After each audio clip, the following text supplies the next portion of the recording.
जी अस्सलाम वालेकुम dear students. आज का हमारा लेक्चर 6 है और लेक्चर 6 में हम एक्सरसाइज 1.1 स्टार्ट कर रहे हैं। इससे पहले मैं चैप्टर 1 नंबर सिस्टम की सारी थियरी पढ़ा चुका हूं और अगर किसी स्टूडेंट ने हमारी पिछली वीडियोस नहीं देखी सो प्लीज़ आप लोग हमारी पिछली वीडियोस देखकर एक्सरसाइज 1.1 पर आएँ, लेक्चर 6 पर आएँ। तभी जाके लेक्चर 6 यानी एक्सरसाइज आप लोगों को समझ आएगी। बिकॉज एक्सरसाइज 1.1 जो है वो बेसिकली डिपेंड कर रहा है आपकी सारी की सारी प्रॉपर्टीज़ पे जो मैं आप लोगों को पिछले लेक्चर्स में पढ़ा चुका हूँ। चलिए जी आज स्टार्ट करते हैं हम अपना लेक्चर 6 एंड एक्सरसाइज 1.1। पहला क्वेश्चन है कि which of the following sets have closure property. Question number 1, which of the following sets have closure property with respect to addition and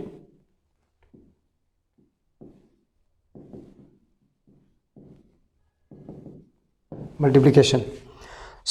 जी हमारा जो क्वेश्चन नंबर 1 का पहला पार्ट है यानी एक सिंगल्टन सेट है जिसमें एक ही एलिमेंट है 0 और अब हमने चेक करना है कि ये with respect to addition closed है या नहीं है या with respect to multiplication closed है या नहीं है। डियर स्टूडेंट्स, तरीका ये है कि आपने एक टेबल बनाना है एंड हॉरिजॉन्टली 0 लेना है एंड वर्टिकली भी 0 लेना है and with respect to addition इसको चेक करना है 0 + 0। So that is your result. अब अगर ये रिजल्ट आपका कंप्लीट बिलोंग करे गिवन सेट एंड यहाँ पर अगर आप इस सेट को ए का नाम भी दे दें तब भी ये ठीक रहेगा and result again belong to A. So this means that कि आपका जो सेट यानी जो सिंगल्टन सेट 0 है यानी जिसको हमने ए का नाम दिया है that is basically closed with respect to addition.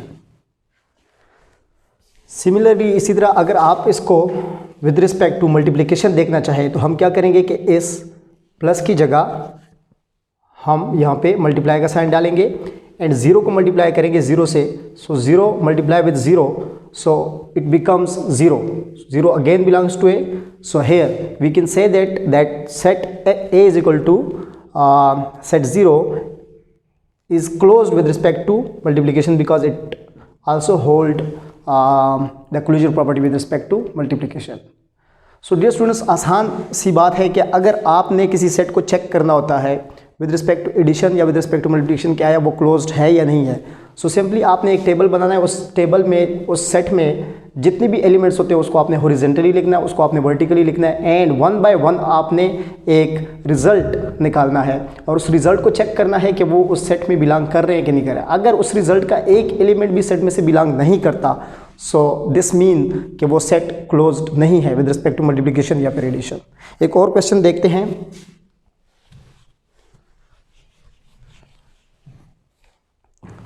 Dear students, इसी तरह अगर हम बात करें थर्ड पार्ट की, सेकंड पार्ट कर लेते हैं पहले।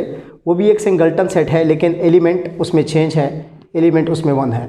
सोल्यूशन में सबसे पहले अगर आप इसको कोई नाम दे दें एंड सिमिलरली इसी तरह एक टेबल बनाएं, हॉरिजॉन्टली 1 लेके वर्टिकली 1 लेके एंड ऐड करें इनको।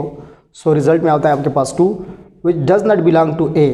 हम कह सकते हैं कि A is not closed with respect to addition. लेकिन अगर इसी सेट को हम मल्टीप्लिकेशन के लिहाज से देखें डेफिनेटली प्लस की जगह आपके पास साइन आ जाएगा मल्टीप्लाई का and 1 multiply with 1 it becomes 1 is belong to A. हम यहाँ पर अब नॉट की जगह ये लिखेंगे कि A is closed with respect to multiplication. A is closed with respect to multiplication. ये तो जी 2 पार्ट थे सिंगल्टन सेट के। अगर आपके पास एक सेट में एक से ज़्यादा एलिमेंट आए फिर उसको हम कैसे देखेंगे। जैसे कि इस क्वेश्चन का पार्ट नंबर 3 है और ये 0 - 1। अब ये एक ऐसा सेट है जो कि सिंगल्टन नहीं है। सिंगल्टन सेट वो सेट होता है जिसमें एक ही एलिमेंट आ जाए तो ऐसे सेट को सिंगलटन बोलते हैं। लेकिन जैसे कि आप देख रहे हैं, so now this set is not a singleton because it contain 2 elements 0 and -1।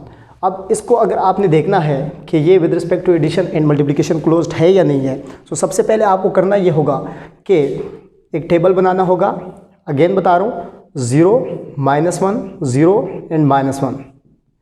अब आपको ये करना होगा कि अगर आपने विद रिस्पेक्ट टू एडिशन देखना है, सो यहाँ पे आपने एडिशन लिखनी होगी एंड 0 को ऐड करें 0 के साथ, एंड देन अगेन -1 को ऐड करें 0 के साथ, सो -1, फिर 0 को ऐड करें -1 के साथ, सो -1, फिर -1 को -1 के साथ ऐड करेंगे, सो इट बिकम्स -2। अब ये जो आपके पास पूरा रिजल्टेंट टेबल बना है, यानी 0 -1 एंड -2, इसमें एक एलिमेंट ऐसा है जो कि कहाँ से बिलोंग नहीं कर रहा, जो कि बिलोंग नहीं कर रहा सेट ए में से।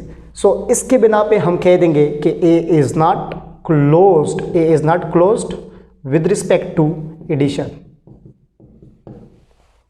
सो डियर स्टूडेंट्स, जो रिजल्टेंट आपके पास, जो रिजल्टेंट टेबल में जो वैल्यूज़ आपके पास आती है, अगर उन वैल्यूज़ में एक वैल्यू भी ऐसी आए जो कि एक्चुअल सेट में बिलोंग ना करे, सो डेफिनेटली फिर वो क्लोज्ड नहीं होगा विद रिस्पेक्ट टू मल्टीप्लिकेशन या फिर विद रिस्पेक्ट टू एडिशन। इसी तरह इस सेट को अगर हम चेक करें विद रिस्पेक्ट टू मल्टीप्लिकेशन, सो फिर क्या बनता है देखते हैं students.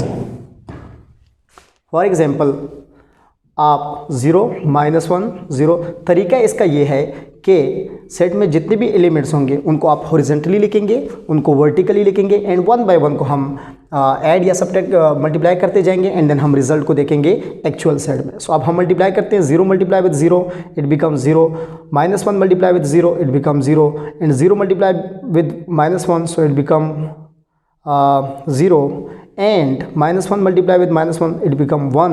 So again 1 is not belong to actual set, that is A contains 0 and -1 and there is not 1.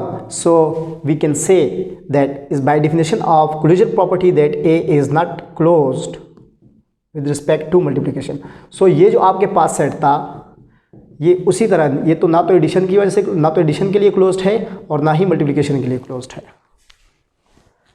Dear students, part number 4 जो है बिल्कुल सेम है। इसी तरह उसमें आई थिंक एलिमेंट्स है 2 और उसको आप खुद कर लीजिएगा। सेम आपने इसी तरह करना है जिस तरह मैंने ये पिछला क्वेश्चन कराया। हम आगे नेक्स्ट क्वेश्चन नंबर 2 की तरफ चलते हैं और देखते हैं कि क्वेश्चन नंबर 2 में किन किन प्रॉपर्टीज़ की हेल्प लेकर हम क्वेश्चन नंबर 2 को सॉल्व कर सकते हैं। सो क्वेश्चन नंबर 2 डिमांड आपसे ये कर रहा है कि name the property used in the following equation. used, question number 2, name the following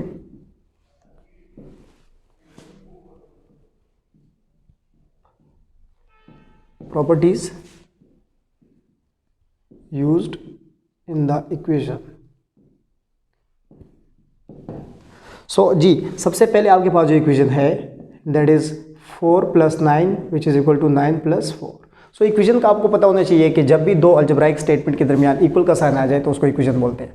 लेकिन अब ये कौन सी इक्वेशन है, यानी इस इक्वेशन पे कौन सी प्रॉपर्टी होल्ड कर रही है। सो डेफिनेटली मैंने आप लोगों को एक प्रॉपर्टी पढ़ाई थी लेक्चर 3 या 2 में आई थिंक। अगर आपको नहीं पता सो आप पहले लेक्चर्स देख लें एंड आई होप सो कि वो आप लोगों को समझ आएंगे एंड वहाँ से आप लोग सीख पाएंगे प्रॉपर्टीज़ पहले। सो प्रॉपर्टीज़ के ऊपर ये डिपेंड कर रही है। सो ये है commutative property, commutative property with respect to addition. इसी तरह जो हमारा दूसरा क्वेश्चन है, दूसरी इक्वेशन है a + 1 and 3 + 4 and a + 1 + 3 + 4। Commutative property के बारे में ज़रा दोबारा मैं बताता चलूँ कि commutative property with respect to addition क्या होती है कि दो नंबर होते हैं 4 + 9 का रिजल्ट और 9 + 4 का रिजल्ट, यानी 4 को लेफ्ट साइड पर रखें, 9 को राइट साइड पर रखें, 9 को लेफ्ट साइड पर रखें, 4 को राइट साइड पर रखें, इससे कोई फ़र्क नहीं पड़ता। सो a + b या b + a। सो यहाँ पे एक्सेप्शनल केस है, दो नंबर उठाए हुए हैं 4 + 9 या 9 + 4, तो आप लोगों ने जस्ट प्रॉपर्टी का नाम बताना है एंड डेफिनेटली इसमें से कोई ना कोई ऑब्जेक्टिव में आ जाता है ये क्वेश्चन नंबर 2 जो है, क्योंकि प्रॉपर्टी बेस्ड क्वेश्चंस है। सो एक ना एक ऑब्जेक्टिव में आ जाता है। डेफिनेटली ये चीज़ चेक करती है कि स्टूडेंट्स को प्रॉपर्टी क्लियर है या नहीं क्लियर, बिकॉज ये प्रॉपर्टीज़ आगे कैलकुलेशंस में आप लोगों को बहुत ज़्यादा हेल्प करती है। सो सेकेंड जो हमारी इक्वेशन है a plus 1 plus 3/4 and a plus 1 plus first 2 का ब्रैकेट लास्ट 2 का ब्रैकेट। मैंने आप लोगों को एक प्रॉपर्टी का नाम बताया था, एसोसिएटिव प्रॉपर्टी या ब्रैकेट प्रॉपर्टी भी मैं उसको कहता हूँ, बिकॉज 3 नंबर आप उठाते हैं, कोई भी रियल 3 नंबर होते हैं, अगर फर्स्ट 2 का सम करें, थर्ड को ऐसे ही छोड़ दें और फर्स्ट 2 को पहले ब्रैकेट यानी प्रेंथेसिस में डाल के रखें, बिकॉज प्रेंथेसिस को पहले सॉल्व किया जाता है इसी तरह, और अगर हम लास्ट 2 को प्रेंथेसिस में रख लें तो इससे इक्वलिटी साइन पे कोई फ़र्क नहीं पड़ता, यानी लेफ्ट और राइट रिजल्ट सेम आता है। सो लिहाजा यहाँ पे प्रेंथेसिस का मतलब ये होता है कि हम लेफ्ट और राइट जो प्रेंथेसिस हम यहाँ पे यूज़ कर रहे होते हैं, सो प्रेंथेसिस को हम पहले तरजीह देते हैं, उसको जस्ट सॉल्व करते हैं, बकाया इसकी इक्वलिटी साइन पे कोई फ़र्क नहीं पड़ता। सो ये जो है ये आपके पास एसोसिएटिव प्रॉपर्टी है।